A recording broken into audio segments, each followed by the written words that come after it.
Hi there, it's Ola here. Today I wanted to talk to you about having a job as a disabled person and working in different environments and in different kinds of jobs. And if you haven't seen my previous video where I show kind of how I do things, then make sure to watch it because you kind of have to see what my abilities are and what I can and cannot do so that you could kind of know what jobs I could do and which I couldn't do. So make sure to watch that. I'll link it up here on the screen.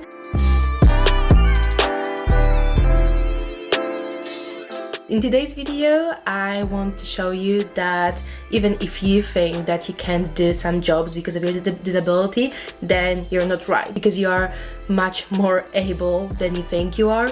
And even if someone tells you that you can't do some certain kinds of jobs or in some certain places or environments, it's not true.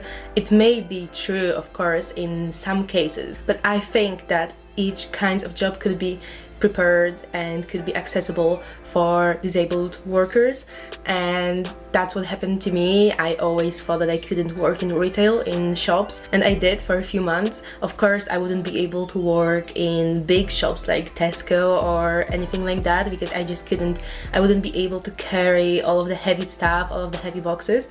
But that doesn't mean that I couldn't work in any shop. And for a few years I wasn't applying for jobs in any shops because I always thought that I just can't work in a shop. But then one year I just applied to a small souvenir shop, and of course they had some products and they had some heavy boxes, but it was still so accessible for me. I just was able to do everything. And then I realized that it's not that I can't work in a shop, I just can't work with some stuff, like with heavy stuff or something like that.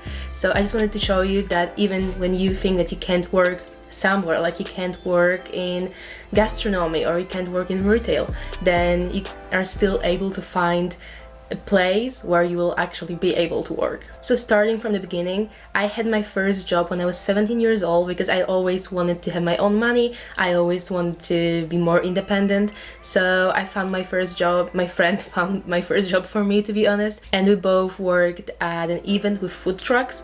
And when I went there, I kind of thought that I'm gonna be more, because the job was called manager's assistant. So I thought I'm gonna be like, maybe taking care of some lists of food trucks. But then when I started my first day there, I realized that it's more of a cleaning job than being a manager's assistant. So my shifts were starting at 7 a.m. and finishing at 6 p.m. or even later. But it was fine because we were only working there during the weekends and it was during the summer. So when I started my first shift, it all started with all of the food trucks coming. So then I kind of had to, manage everything and tell all of the food truck drivers where to park, or just generally some logistics like that. And then when the event opened, so from around 10 a.m. to let's say maybe 4 p.m. so for like 6 hours, I had to do all of the cleaning. So I had to carry all of the heavy trash bags, and these were like big, outdoor trash cans. I had to change the trash bags and take them out, so they were very, very heavy and they were huge. And I didn't know that I would have to do that, but when I went there, I was already there, so I just tried and I was able to do that, and I worked there for a few weekends. So it was a very physical job. Now that I remember that, I really had to carry very heavy stuff that I'm not sure if I would be, able to carry normally if I didn't know that I have to do that because I'm getting paid and I just wanted this money, of course. So it was difficult, but I was earning money, so I guess I was happy to do that. But yeah, I just wanted to show you that I know that I can't work with heavy stuff and I can't carry heavy stuff, and I still went there and I was just able to do that suddenly. So when you think that you can't do something, it doesn't mean that you can't try it, because you may surprise yourself that you're actually able to do whatever you thought that you're not able to do. And of course, I was slower than my friend and other people who were working there, but I was still paid the same amount as all of the other people. So I think that was fair because I was still doing my job and I was doing my job well. I was just doing it slower. But you don't usually have to worry that you're slower than other people, because what's important is that you care about the job, and then your employer is gonna notice that, and they're gonna know, and they're gonna be happy with you working for them. So don't worry about being slower or doing something, I don't know, in a different way. It's fine as long as you show that you really care about the job. So when I was 18, so the next summer after the food truck job, I worked as a babysitter, and it was kind of strange because it was babysitter with English language. So I was working with a very small little person. He was 3 years old, and I was just basically spending time with him and having fun with him and playing with him, and all of that was in English. It was a very fun job. I still think it was probably my best job till now, because I had really a lot of fun then. It was also probably my best paid job till now, and I was meeting with him I think for 4 hours a day. And it was a really good job, but it was again kind of a physical job because he was a very active child, so I had to, you know, carry him somewhere. He wanted to be a Spider-Man, so he was walking on the walls and he wanted me to carry him. So it was also, you know, kind of challenging, because when I work with heavy trash bins, then it doesn't matter if I drop something, but when I work with heavy toddlers, then it kind of does matter if I drop him or not. So it was quite challenging, and I remember that each time after these 4 hours I was so tired that I was just going home, and then I just couldn't do anything more. But it was still very rewarding, and it was still good money, so I was glad I was able to do that. There was one incident though that year, because I was looking for a job everywhere because I was saving for holidays, I think, and I've applied for a position of a hostess in a restaurant, and they invited me for an interview. And when they called me, I told them that I would be very happy to come to the interview, but what they have to know is that I am disabled and I can't do some stuff, like for example carrying a lot of plates or glasses or anything like that, so I can't do the waitress job. And they said that it's fine, of course, like, you know, it's a hostess job, so I wouldn't have to be a waitress. So I went for the job interview and they were happy with me, and they invited me for the first day, for the trial day. And yeah, so then they told me that it's not only a hostess job, but also I have 5 tables that I have to take care of. So I had to be a waitress at the same time, and I did that. I was able to do that. You know, it took me some time. Like for example, I couldn't carry all of the plates from one table at the same time, so I had to come back, and it took me way longer than it should, of course. So I didn't want to have this job at all, but I really needed money, so I thought that okay, I'm just gonna, you know, figure it out later. But I finished my first day, and then the boss asked me to go to the room, and they told me that I'm not getting the job. But what they said is that it's not because of your disability, it's just that you don't fit with the team.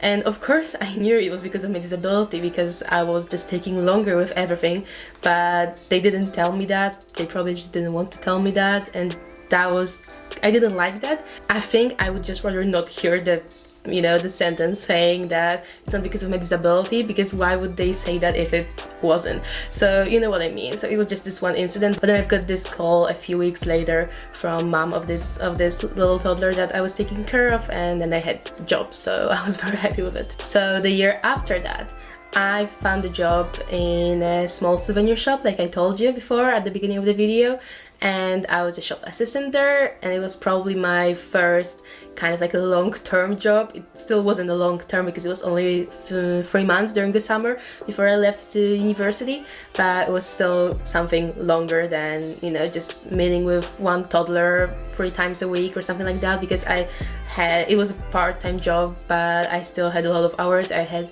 I think, 100 hours a month, so it was quite a lot. And I was working shifts from 4 hours to 11 hours, so it depends on the day. And yeah, so I always thought that I wouldn't be able to work in a shop, because that's what everyone told me, and I kind of didn't think then that shops aren't only the big ones, the, you know, Tesco or some H&M or something like that. You can also work in small shops with small products and with not as heavy boxes as in bigger shops. So I've applied to this job, and I kind of thought that I wouldn't get the job because they would say that I'm disabled, and they would tell me that I'm just not a good fit for that because I would have to carry a lot of stuff. But they said that I'm perfect, and they were happy to have me in their team, and I really enjoyed my time there. I really liked working with all of the clients. Of course, it was challenging sometimes because when I had shifts alone, then I had to get the delivery and unpack everything on my own. So it was difficult, but there was nothing that they couldn't do, and I really enjoyed just working there and being in this environment. It was just a really good place to work, I guess. So I'm really glad that I finally figured that even though I can't work in some shops, I still can do that in other ones. So now when I'm looking for a job, I just apply everywhere, to be honest, because I'm never gonna know where I could work if I don't try. And I just advise you to do the same, because even if you think that you can't do something, then you're just wrong, because you'll see that you can when you're motivated enough. You'll see that you can do something. Of course, I'm not talking about some, situations like if you're a wheelchair user and then you have to be a cleaner in a hotel or something like that, because of course that's just impossible. But I'm talking about things that are possible, but you just think that you're not going to be comfortable with, or that you're just not going to be able to do because you're too slow or you are too weak or something like that. And of course, I'm not encouraging you to do a job that you're not comfortable with and that is too difficult for you, but I'm just encouraging you to try something that is a bit out of your comfort zone, because you just may learn something about yourself and you may see that it's not as difficult as you thought it was. So just don't stop yourself, don't block yourself from achieving more just because you think that you can't do it, or that someone is not going to give you a job because you don't have qualifications, or because you're just not enough in whatever that could mean with you, like not strong enough or not fast enough or not qualified enough. Just don't block yourself from doing anything. Just don't make your own life more difficult than it already is. So I really hope you found this video at least a little bit useful, and I maybe motivated you to find some job anywhere, and maybe I motivated you to just get out of your comfort zone. If I did, and if you did like the video, please leave a like button and subscribe to my channel and watch my other videos, because you may also like them. And if you'd like to get notifications about my new videos, then you have to click the bell icon next to the subscribe button. And I'm also on other social media, on Twitter and on Instagram. So if you'd like to speak to me about anything or ask some questions, then just follow me there and message me there, because that's gonna be easier than talking in the comments. Thank you so much for watching my video today, and I'll see you on Sunday.